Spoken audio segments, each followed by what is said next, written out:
10 అంతే 10.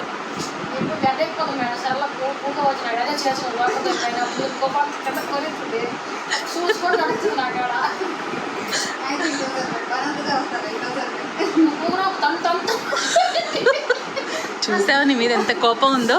నేను చేసుకున్న పని అంతా నీకు కూడా చెప్పాను.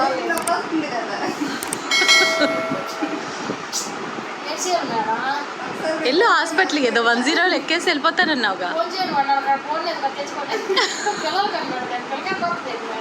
పడుకో మరి, అలా ఉంటే తీసుకెళ్ళరు. బ్లడ్ కారాలి, ఇంకొంచెం తొక్కాలి మరి.